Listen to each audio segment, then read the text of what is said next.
부탁하신 일, 세상을 화목하게 하고 살아가라 하신 말씀 기억하면서 찬양하겠습니다. 우리가 지금은 나그네 되어도 화려한 천국에 못 나가리니 이 세상 있을 때 주 예수 위하여 끝까지 힘써 일하세. 주 예수 말씀이 온 세상 만민들 흉악한 죄에서 떠나라 하시니 이 말씀 듣고서 새 생명 얻으라 이 기쁜 소식 전하세. 주 내게 부탁하신 일 천사도 흠모하겠네. 화목해 하라신 구주의 말씀을 온 세상 널리 전하세. 주 예수 말씀이 온 세상 만민들 흉악한 죄에서 떠나라 하시니 이 말씀 듣고서 새 생명 얻으라 이 기쁜 소식 전. 주 내게 부탁하신 일, 주 내게 부탁하신 일 천사도 흠모하겠네. 화목해 하라신 구주의 말씀을 3절로 찬양하겠습니다. 영생의 복락과 천국에 갈 길 만백성 알도록 나가서 전하세. 주 예수 말씀이 이 복음 전하라 우리에게 주 내게 부탁하신 일, 주 내게 부탁하신 일 천사도 흠모하겠네. 화목해 하라신 구주의 말씀을 온 세상 널리 전. 주 내게 부탁하신 일 천사도 흠모하겠네. 화목해 하라신 구주의 말씀을 온 세상 널리 전. 주 내게 부탁하신 일, 마지막으로 주 내게 부탁하신 일 천사도 흠모하겠네. 화목해 하라신 구주의 말씀을 온 세상 널리 전하세. 아멘.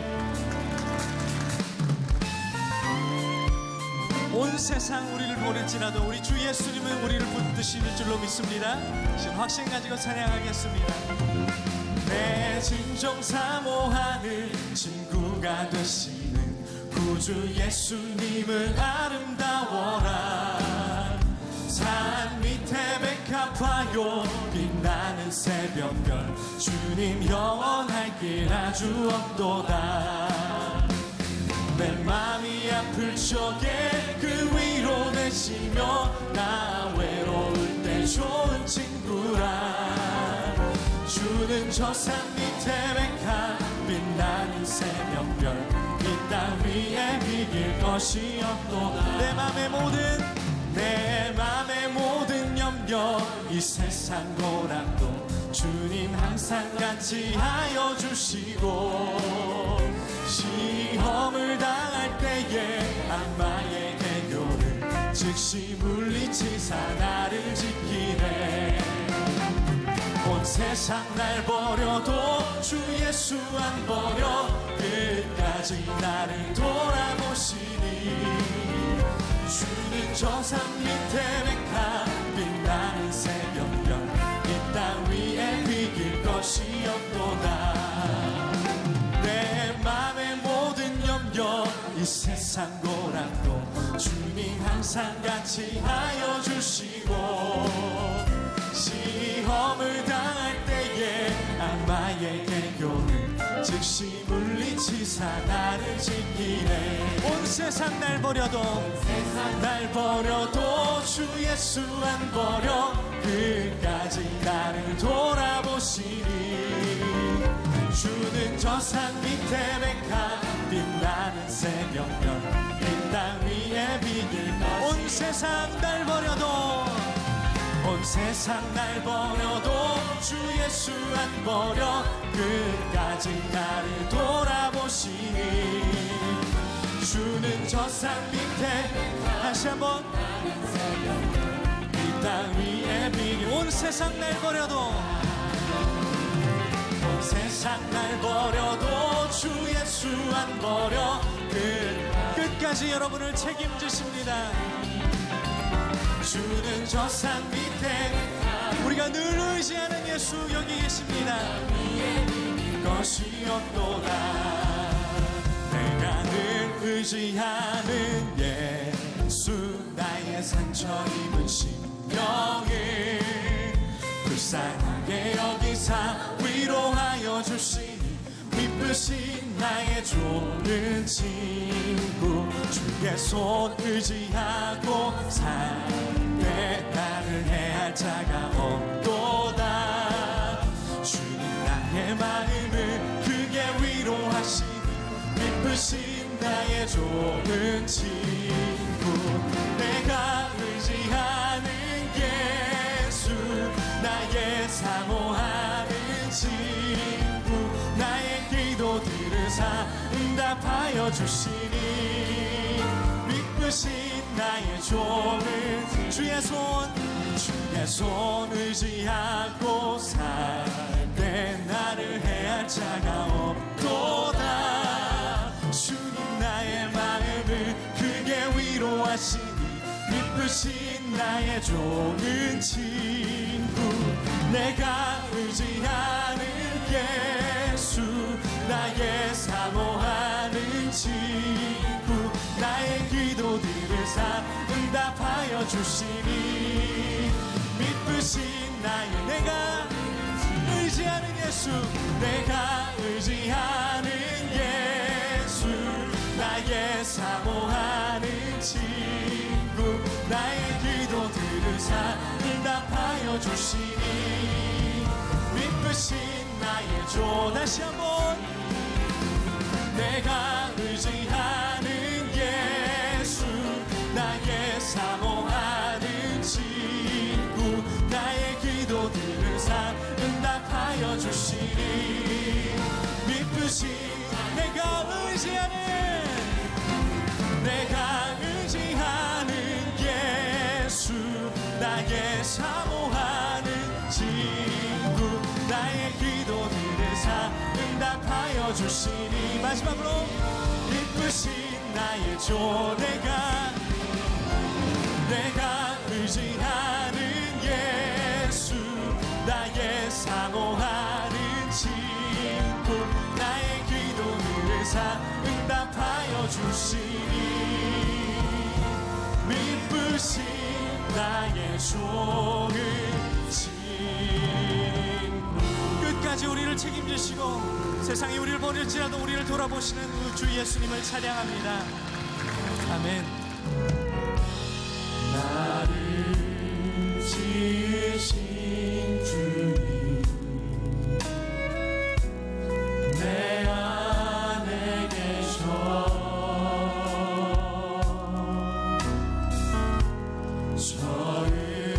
처음부터 내 삶은 그의 손에 있어 그는 내 아버지 나는 그의 소유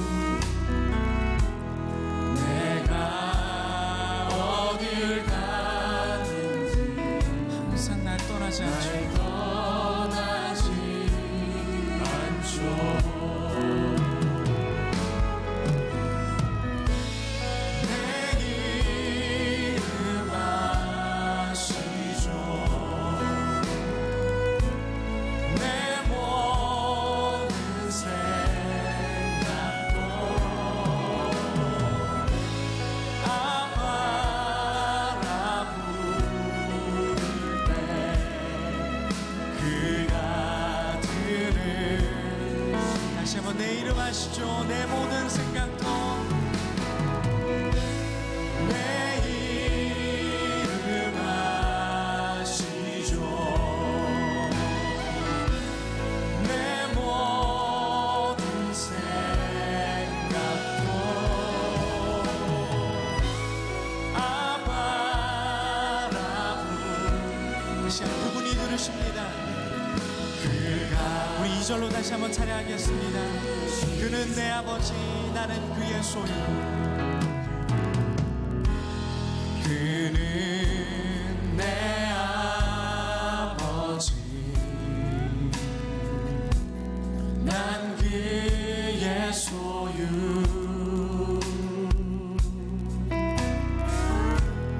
내가 어딜 가든 날 떠나지 않으시는 날 떠나지 않죠. 내 이름 아시죠? 내 이름 아시죠? 내 모든 생각도 아바라 부를 때 그가 들으시죠. 내 이름 아시죠? 내 이름 아시죠? 내 모든 생각도 아바라 부를 때 그가 내 이름 아시죠? 내 모든 생각도 이름 아시죠? 내 그분이 여러분을 책임지십니다. 그분이 우리를 책임지십니다. 아바라 부를 때 그가 마지막으로 내 이름 아시죠? 우리 주님 앞에 고백하며 나갑시다. 내 이름 아시죠? 내 모든 생각도 아바라 부를 때 그가 들으시죠. 그가 들으시죠. 그가 들으시죠.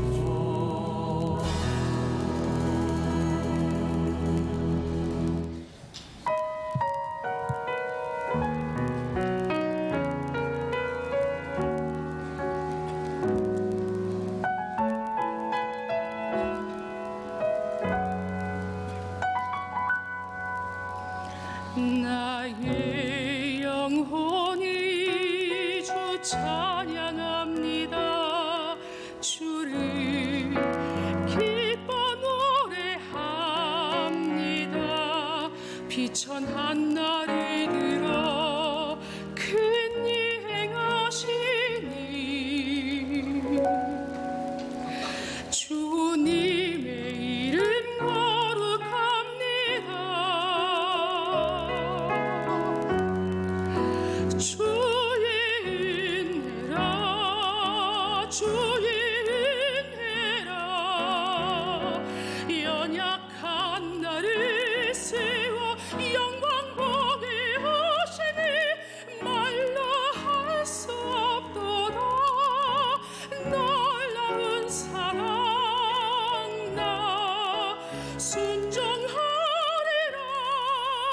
주의 뜻대로.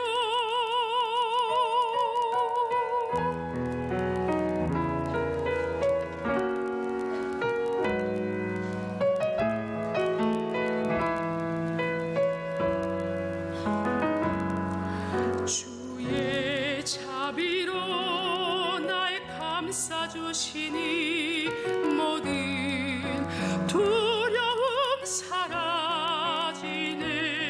주가 말씀하신 것 이루어질 것을 굳게 믿고 주 바라봅니다.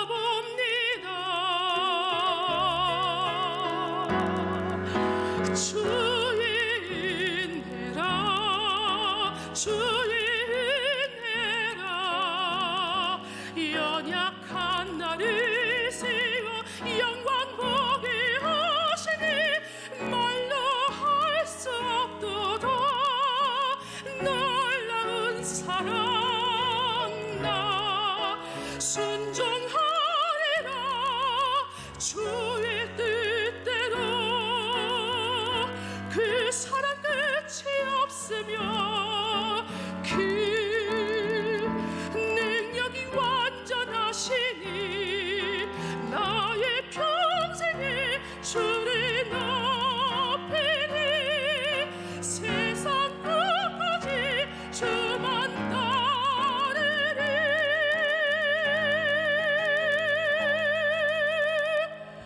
주의 은혜라 주의 은혜라 누구도 받지 못한 은혜 허락하시니 나는 감사하리라 기뻐하리라 늘 송축하리라 주님의 사랑 나 찬양하리라 주님을. 아멘.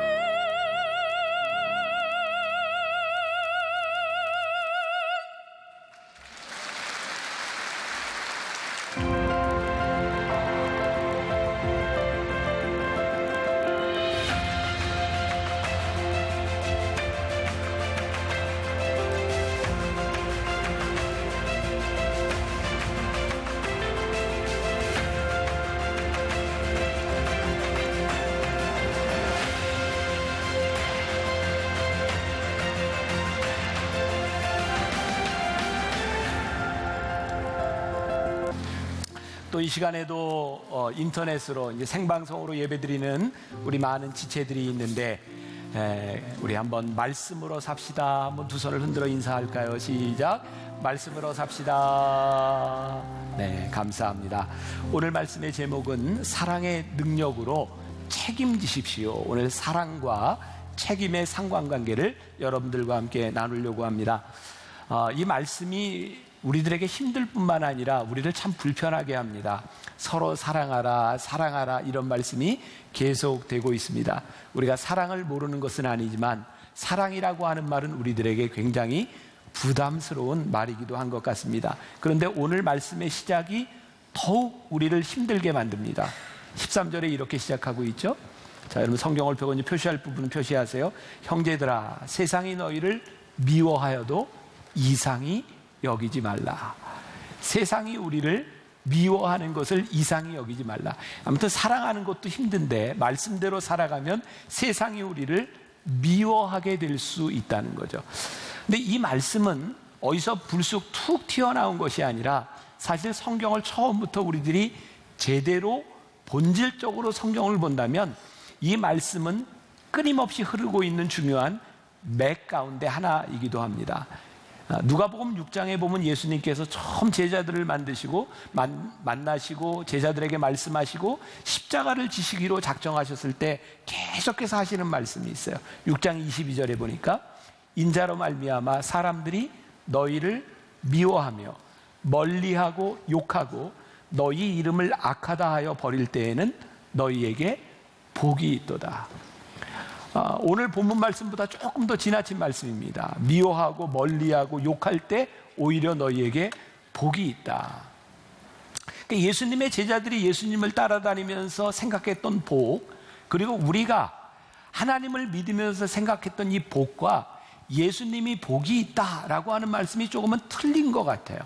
근데 성경은 끊임없이 이 복음의 메시지를 복이 무엇인지를 말씀하고 있습니다. 베드로전서 2장 20절부터 21절에도 보세요. 죄가 있어 매를 맞고 참으면 무슨 칭찬이 있으리요. 그러나 선을 행함으로 고난을 받고 참으면 이는 하나님 앞에 아름다우니라. 아이고, 참, 이게 비난받는 것도 힘든데 선을 행함으로 고난을 받고 참으면 이것이 아름답다 그랬어요. 그리고 이어서 나오는 말씀에 보니까 이를 위하여 너희가 부르심을 받았으니, 그러니까 우리들이 사랑을 행하고 선을 행함으로 비난을 받고 욕을 받는 그것을 위하여 우리들이 부르심을 받았고 그것이 아름답다. 이것이 복음의 메시지입니다. 그러니까 우리가 하나님을 믿기 때문에 세상으로부터 존경을 받을 수 있는 것은 아닌 것 같아요. 오히려 우리가 하나님을 믿는 것 때문에 세상으로부터 비난을 받을 수 있어요. 중요한 것은 그것이 무슨 어떤 비난이냐에 대한 문제이겠죠. 또 요한복음 16장 1절부터 2절까지에 보면 요한이 들었던, 요한일서를 쓴 요한이 들었던 주님의 말씀이 나와 있어요. 1절과 2절. 내가 이것을 너희에게 이름은 너희로 실족하지 않게 하려 함이니 사람들이 너희를 출교할 뿐 아니라 때가 이르면 무릇 너희를 죽이는 자가 생각하기를 이것이 하나님을 섬기는 일이라 하리라. 믿음의 공동체 안에서 일어나는 일인데 주의 계명을 지키고 참 사랑을 행하고 살면 이 믿음의 공동체 안에서 우리를 쫓아낼 것이라는 거예요. 너희들이 미움을 당할 뿐만 아니라 오히려 너희를 죽이려고 하는 자가 나타날 거라는 거예요. 근데 그것을 이상히 여기지 말아라. 그것이 당연한 것이다. 그렇게 이 말씀을 보고 역사를 보니까 올해가 종교개혁 500주년을 지나가고 있는데요. 사실 종교개혁 200년 전부터 유럽에는 개혁이 일어나고 있었어요. 1200년대부터 위클리프라고 하는 사람이 성경을 번역하면서 개혁운동이 일어났는데 그는 죽은 다음에 그의 시체를 찾아내서 정말 부관 참시를 하는 그런 일을 당하죠. 그리고 100년 후에 체코의 얀 후스라고 하는 사람이 화형을 당합니다. 루터는 얀 후스의 영향을 받은 사람이에요. 그리고 루터가 종교개혁을 하고요. 그 이후에 영국에서는 감리교회 창시자인 존 웨슬리라고 하는 개혁가가 나타나기도 합니다. 근데 놀라운 것은 이들이 다 교회 안에서 개혁, 말씀의 본질을 외치다가 다 죽임을 당하거나 그들이 출교를 당하게 되었다는 거예요. 그런데 이를 위하여 우리가 부르심을 받았다. 이 말씀이 굉장히 힘든 말 아니에요? 여러분들이 오늘 어떤 의도로 여기에 나와서 예배를 드리고 있습니까? 여러분들이 바라는 것들이 참 많을 텐데 하나님이 우리를 부르신 본질적인 이유는 의와 사랑과 하나님의 뜻과 선을 행하도록 우리를 부르셨고 그것으로 인하여 우리들이 고난을 당할 수도 있다. 이것이 오늘 말씀의 본질적인 부분이죠. 자, 우리가 왜 이 말씀이 힘든가요? 우리는 선행을 행하고 나면 그 선행에 대한 대가를 바랍니다. 내가 이만큼 행했으니 여기에 대한 이만큼의 보상과 칭찬이 왔으면 좋겠다고 생각하는 거죠. 근데 성경은 이것과 반대의 이야기를 하고 있어요. 너희가 진짜 선행을 행한다면 너희들이 고난을 받을 수도 있다. 믿음은 행동이 증명한다라고 하는 책에 그런 이야기가 있어요. 제가 굉장히 인상적으로 들었는데 우리가 세상에서요 좋은 일을 하면 칭찬을 받습니다. 그런데 예수님처럼 살면 십자가에 못 박힙니다. 예수님처럼 산다고 하는 것은 그렇게 쉬운 일이 아니고 오늘 성경에서 이야기하고 있는 이 사랑이라고 하는 말, 우리들이 정말 많이 듣는 이 낭만적인 단어가 그렇게 낭만적이지 않은 거예요. 우리가 조금만 깊이 생각해봐도 사랑은 낭만보다는 아픔이 많은 것 같아요. 왜냐하면 내가 사랑하지 않았으면 내가 당하지 않아도 될 아픔을 우리는 당합니다. 내가 사랑하기 때문에 그것을 견뎌야만 합니다. 사랑은 단순히 낭만적인 단어가 아니라 사랑은 참 아픈 말이구나 라는 생각이 들기도 해요. 자, 오늘 본문 말씀 14, 15, 16절을 보니까 우리는 형제를 사랑함으로 사망에서 옮겨 생명으로 들어간 줄을 알거니와 사랑하지 아니하는 자는 사망에 머물러 있느니라. 그 형제를 미워하는 자마다 뭐예요? 살인하는 자니 살인하는 자마다 영생이 그 속에 거하지 아니하는 것을 너희가 아는 바라. 그가 우리를 위하여 목숨을 버리셨으니 우리가 이로써 사랑을 알고 우리도 형제들을 위하여 목숨을 버리는 것이 마땅하니라. 우리가 힘든 게 뭐냐면 이 마땅한 일이 힘들어요. 마땅한 일이 우리들에게 힘들다. 여러분, 세상은요 미워하기 때문에 살인을 해요. 결국 이게 사망에 이르게 되는 거예요. 근데 우리는 사랑함으로 사망에서 생명으로 옮겨졌고, 사랑함으로 인하여 친구를 위해 목숨을 버려요. 자, 보세요.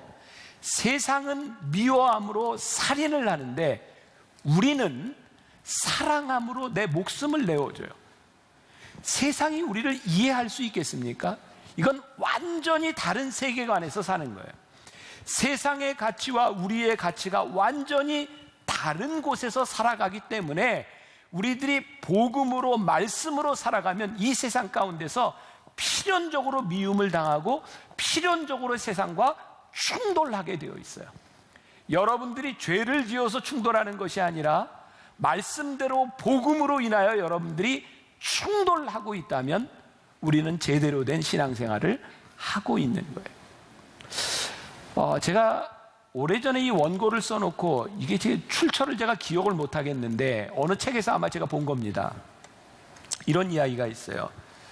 어떤 사람에게 이웃에 있는 사람이 솥을 빌리러 왔습니다. 근데 이 사람이요, 솥을 빌리러 온 사람에게 이렇게 말을 하는 거예요.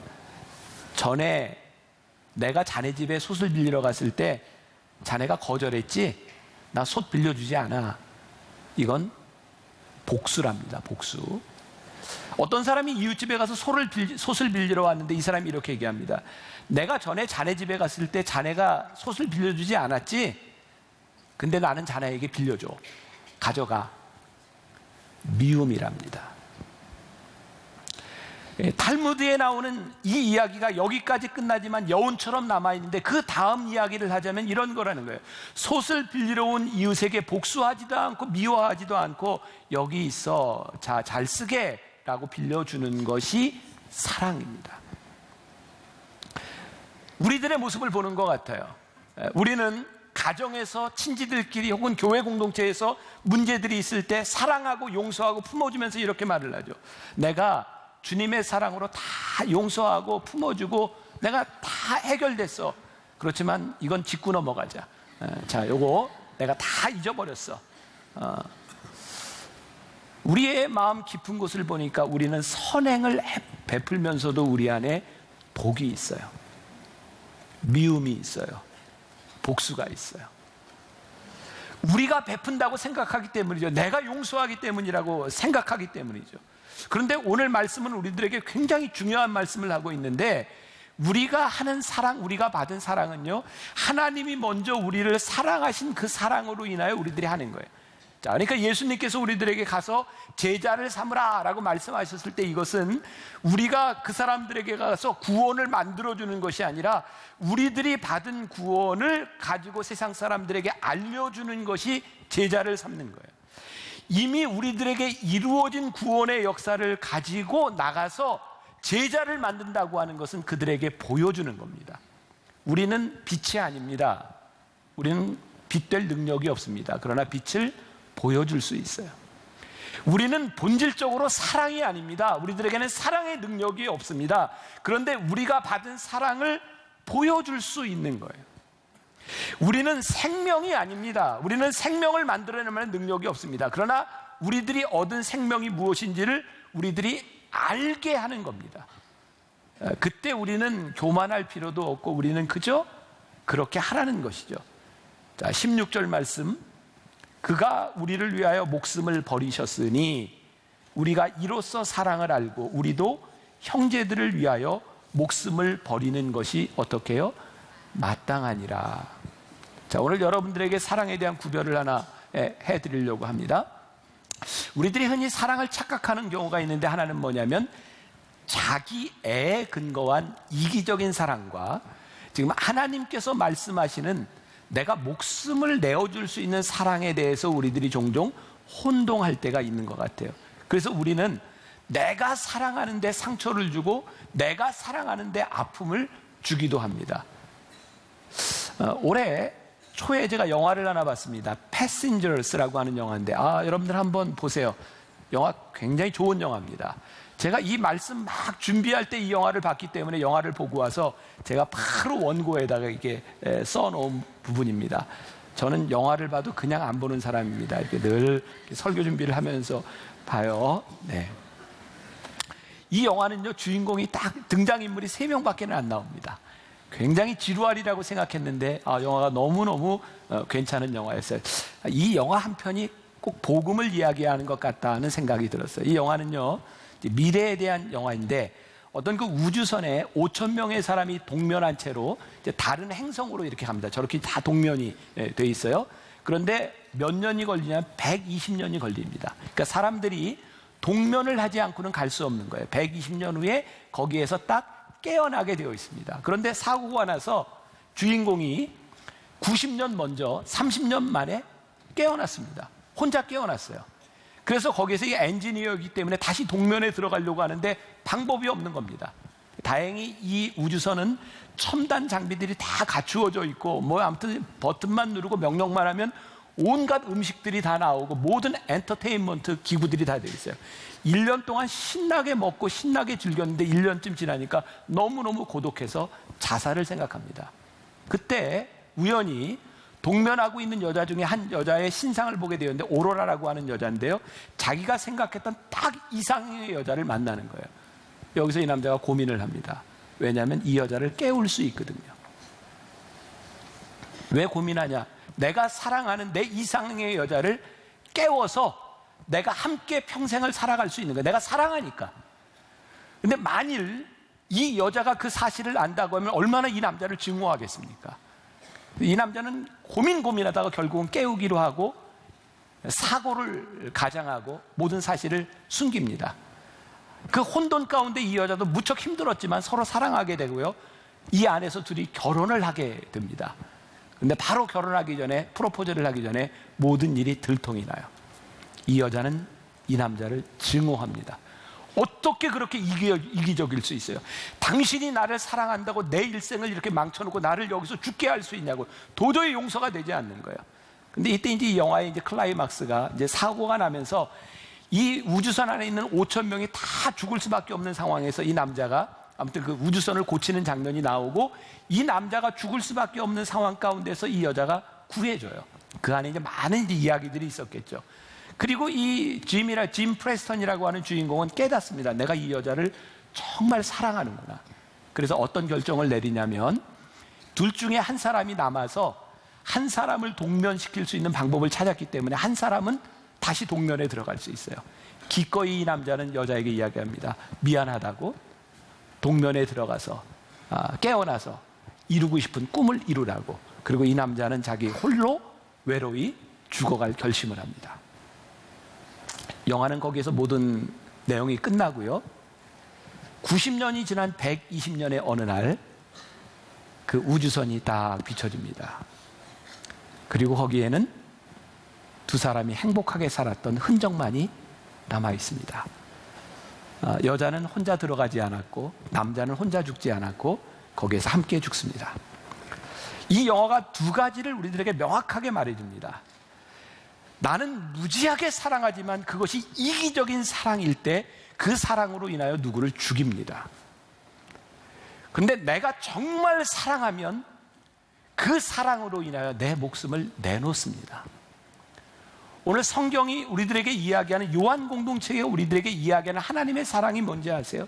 하나님은 하나님을 사랑하셔서 우리를 위해 죽으신 것이 아니라 우리를 위하여 하나님이 그 사랑으로 목숨을 내어주셨고, 그 사랑을 안 우리들은 나를 사랑함으로 누군가를 사랑한다고 이기적인 사랑을 하는 것이 아니라 그 사랑을 위하여 내가 죽을 수 있다. 이것이 요한 공동체가 이야기하고 있는 사랑의 이야기입니다. 우리들 주변에 일어나는 참 그런 많은 이야기죠.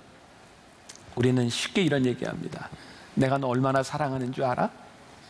부모가 자식을 사랑하고, 남편과 아내가 내가 당신을 얼마나 사랑하는 줄 알아? 그런데 왜 우리는 이렇게 아플까요? 왜 우리는 그 사랑으로 인해서 그렇게 힘들까요? 가만히 생각해 보니까 그 사랑이 얼마나 이기적인 자기 사랑인지 몰라요. 오늘 16절 말씀에 그가 우리를 위하여 목숨을 버리셨으니 우리가 이로써 사랑을 알고 우리도 형제들을 위하여 목숨을 버리는 것이 마땅하니라. 그리고 오늘 요한은 이 사랑을 말로만 하지 말고 행함과 진실함으로 하자고 말을 하고 있어요. 자, 17절부터 19절까지 우리 같이 한번 봉독해 봅니다. 자, 이제 졸릴 타이밍이 됐으니까 소리를 내서 같이 보세요. 시작. 누가 이 세상의 재물을 가지고 형제의 궁핍함을 보고도 도와줄 마음을 닫으면 하나님의 사랑이 어찌 그 속에 거하겠느냐? 자녀들아, 우리가 말과 혀로만 사랑하지 말고 행함과 진실함으로 하자. 이로써 우리가 진리에 속한 줄을 알고 또 우리 마음을 주 앞에서 굳세게 하리라. 자, 이 말씀을 우리가 상상력을 가지고 성경을 보자 그랬죠. 요한 공동체에 요한이 고민하는 게 뭐였을까요? 그들이 사랑을 모르는 게 아니에요. 사랑에 대한 이야기를 너무너무 많이 들었는데 요한이 이야기를 하는 이유는 그들이 사랑을 이야기하지만 그들이 말로만 하는 거예요. 그들에게 행함이 없는 거예요. 오늘 우리들에게 동일하게 적용되는 이제 교회 예배 시간만큼 사랑을 많이 얘기하는 데가 있을까요? 은혜를 이렇게 많이 얘기하는 데가 있을까요? 그런데 동일한 문제를 가지고 있는 거죠. 말씀을 준비하며 이렇게 본 책 중에 존 맥스웰이라고 하는 사람이 쓴 열매 맺는 지도자라는 책이 있습니다. 거기서 존 맥스웰은 리더십 전문가거든요. 교회 성장에 강의를 하는 사람입니다.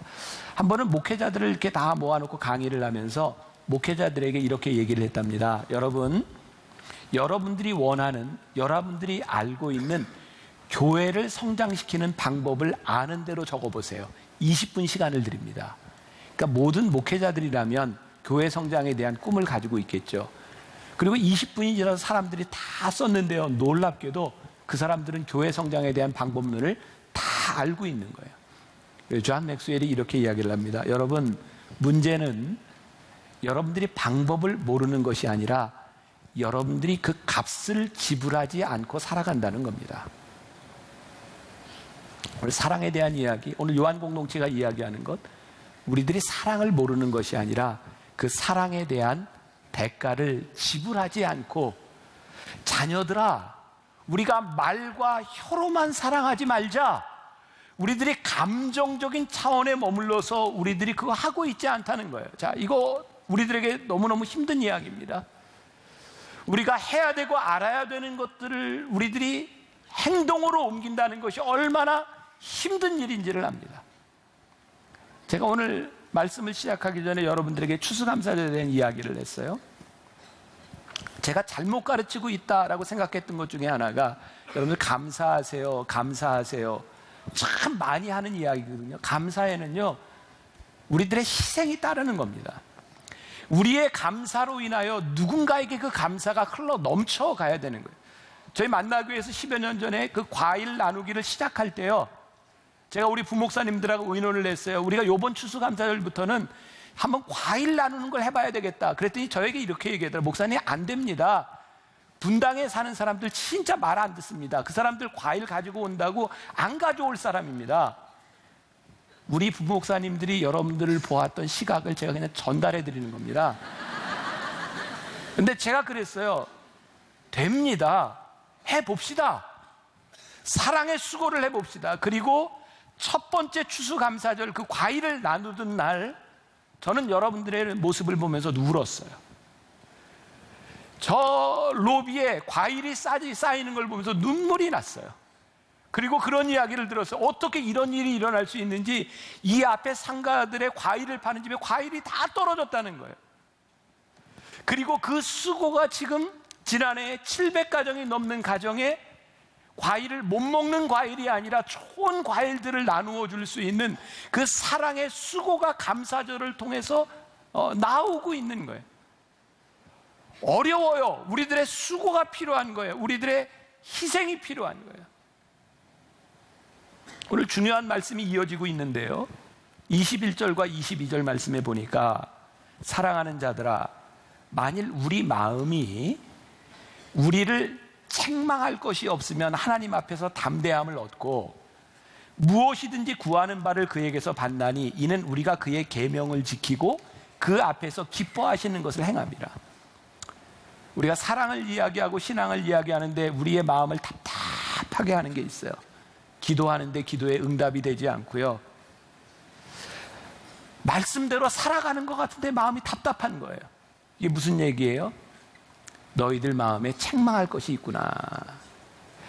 우리들 마음에 책망할 것이 없으면 하나님 앞에서 담대함을 얻는데 네 안에 책망할 것이 있기 때문에, 네가 말로만 조잘조잘하지 내 삶에 행함이 없기 때문에 너에게 책망할 것이 있어서, 또 무엇을 구하는 바를 그에게서 받을 수 있는데 그 뒤에 있는 계명을 지키고 그 앞에서 기뻐하시는 것을 행하면 네가 받을 수 있는데, 네 기도가 응답되지 않는 중요한 이유 가운데 하나는 네가 하나님이 기뻐하시는 것을 하지 않는구나.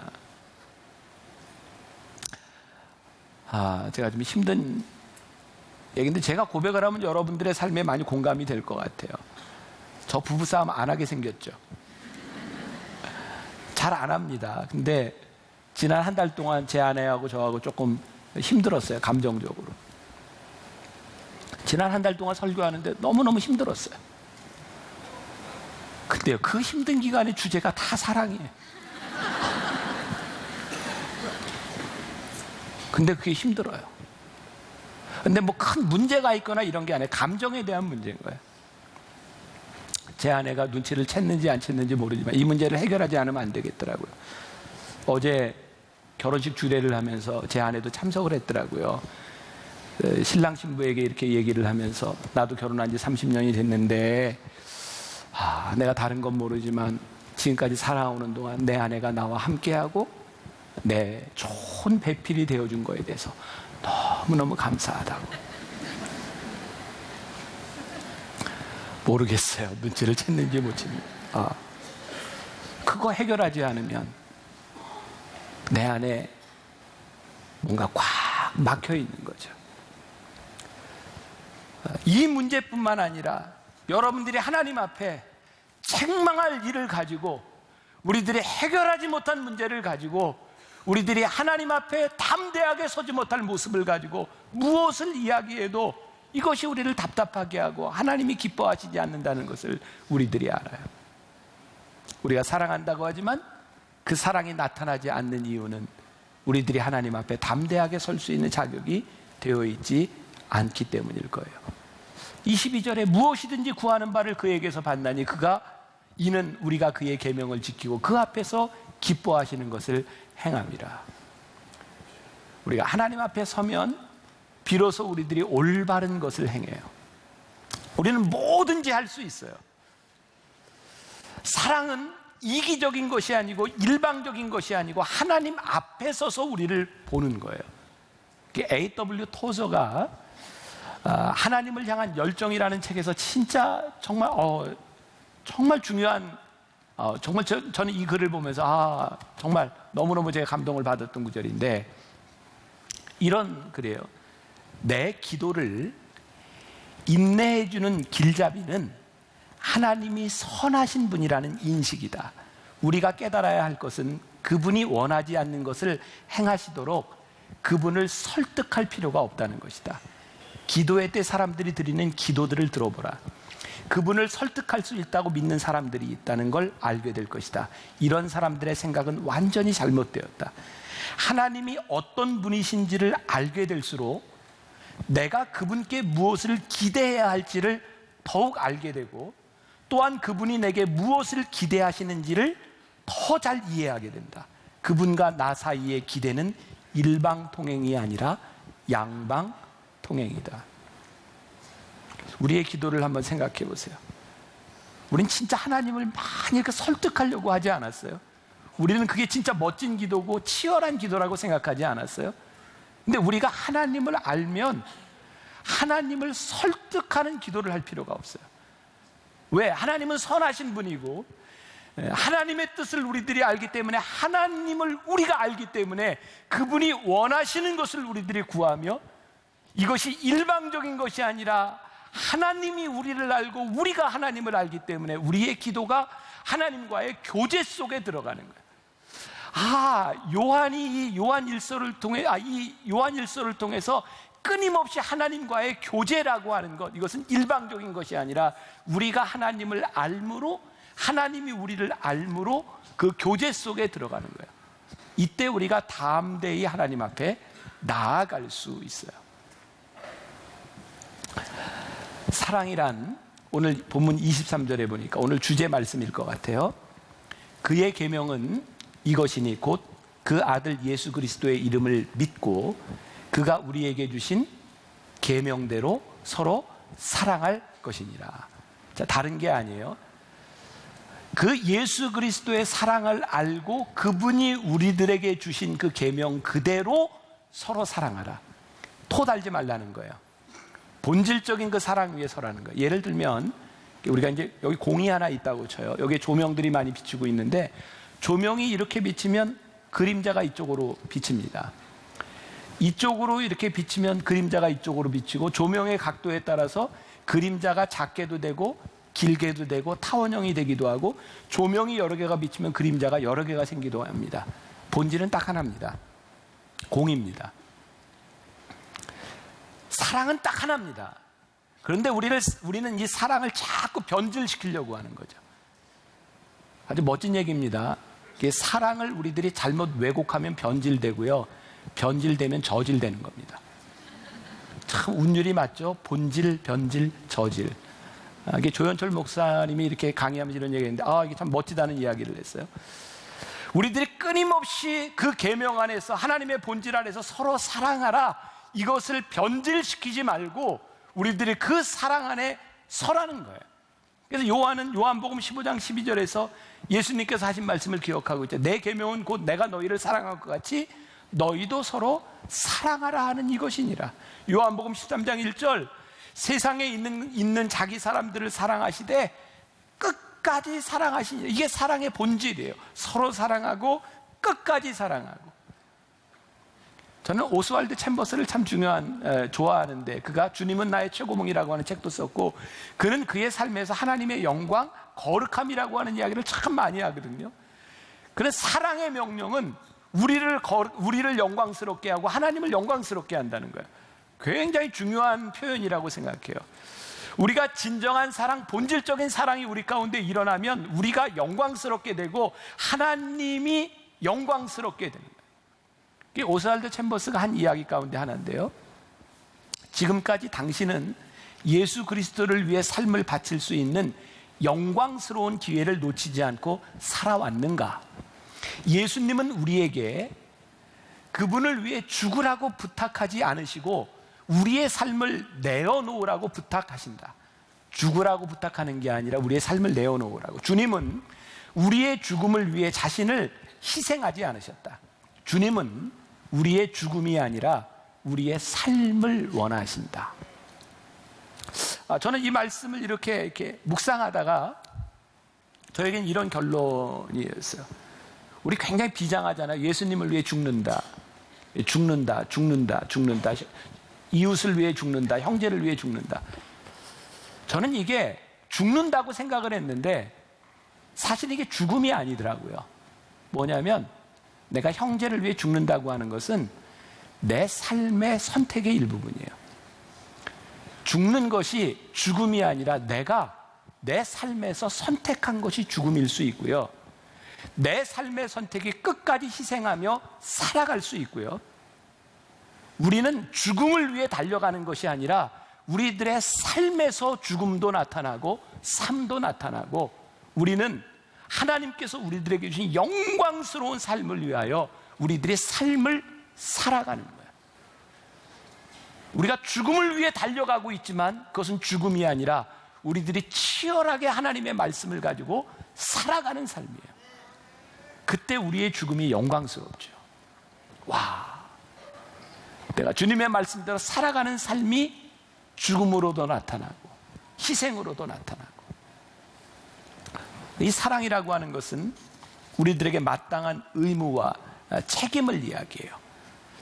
오늘 말씀이 사랑과 책임이 연결되어 있죠. 24절에 그의 계명을 지키는 자는 주 안에 거하고 주는 그의 안에 거하시나니 우리에게 주신 성령으로 말미암아 그가 우리 안에 거하시는 줄을 우리가 아느니라. 이 말씀이 이렇게 좀 어려워요, 성경이. 그래서 제가 오늘 여러분들에게 졸지 말라 계속 이야기하는데 이 말씀에 흐르는 맥이 그래요. 뭐냐면 사랑은 결코 낭만적인 것이 아니라 우리들에게 책임을 요구한다는 것이고 우리들에게 책임이 있기 때문에 사랑이 결코 낭만적일 수 없다는 거예요. 자, 아까 잠깐 언급한 이야기인데요. 교회만큼 은혜와 사랑을 이야기하는 공동체가 있을까요? 근데 우리는 진짜 이 교회 안에서 흐르는 사랑, 흐르는 은혜를 경험하나요? 우리들이 경험하지도 못할 뿐만 아니라 세상이 우리를 바라보며 그렇게 영광스럽게 생각하지 않아요. 이유가 뭘까 생각해 보니까 우리들의 이 사랑에 대한 책임에 대한 문제더라고요. 우리는 교회에서 사랑과 은혜를 이야기할 때 무슨 사랑과 은혜를 이야기하냐면 우리가 입은 사랑과 우리가 입은 은혜, 그것을 너무 많이 이야기하는 거예요. 근데 정작 중요한 것은 오늘 요한 공동체가 이야기하는, 요한이 이야기하는 이 사랑은 너희들이 하나님의 사랑을 입었으므로 너희들이 말로만 하지 말고 그 사랑을 보여주라는 거예요. 우리들에게 그 사랑이 보여주지 않으면 그것은 거짓이라고 말씀하고 있는 거예요.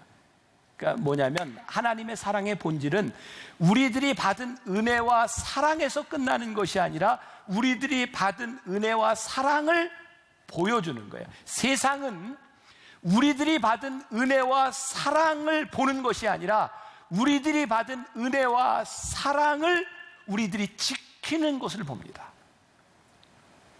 우리가 좀 반쪽만 살았죠. 그래서 우리들이 책임 없는 삶을 살아요.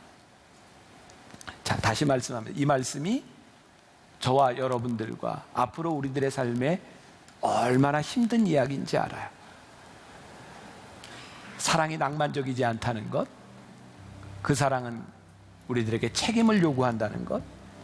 근데 놀라운 것은 우리들이 이를 위하여, 때로 우리들이 하나님의 말씀대로 살아가기 위해 고난을 받으며 우리들이 살아가고 있지만 우리들이 이를 위하여 부르심을 받았는데 진짜 중요한 것은 그것이 영광스럽다는 거예요.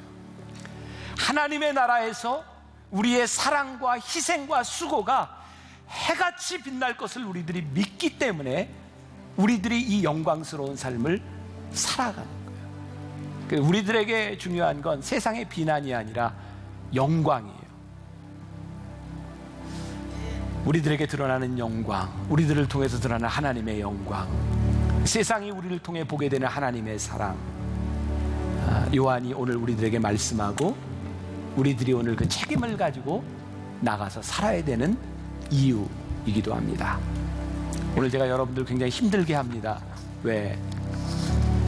한 주간을 살아야 되는 여러분들의 삶이 결코 쉽지 않기 때문입니다.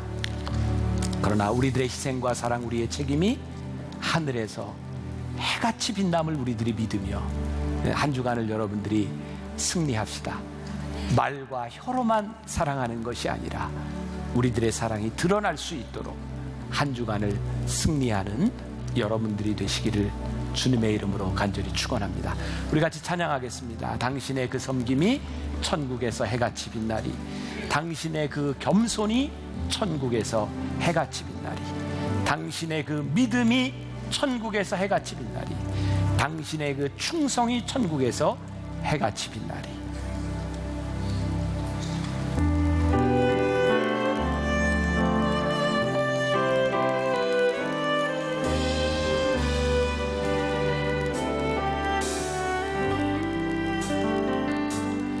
당신의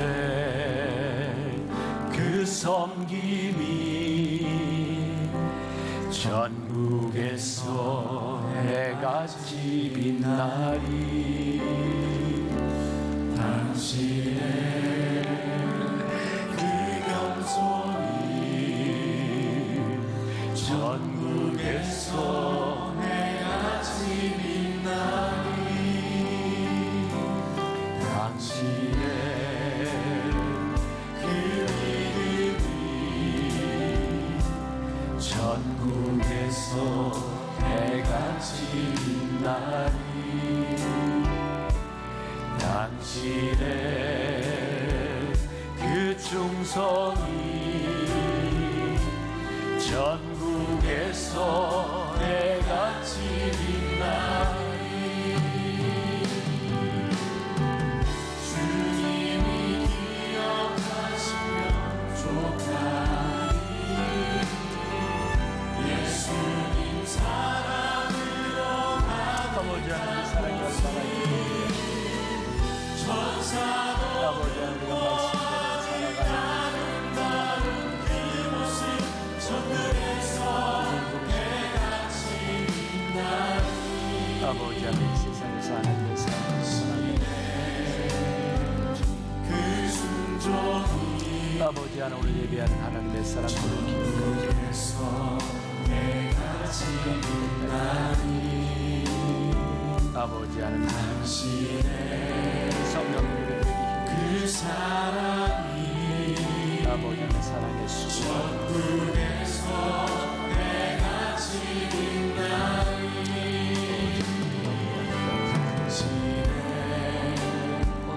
그 찬송이 아버지 하나님 하나님한테 기도하는 전국에서 해가 지는 날이 당신의 그 헌신이 전국에서 해가 지는 날이 우리 함께 일어나 찬양하겠습니다. 주님이 기억하시면 좋다니 예수님 사랑으로 가득한 모습 천사도 응모하는 아름다운 그 모습 전국에서 해가 지는 날 주님이 기억하시면 좋다니 주님이 기억하시면 좋다니 예수님 사랑으로 가득한 모습 전사도 응모하는 아름다운 그 모습 전국에서 해가 지는 마지막으로 한 번 더 주님이 기억하시면 주님이 기억하시면 좋아요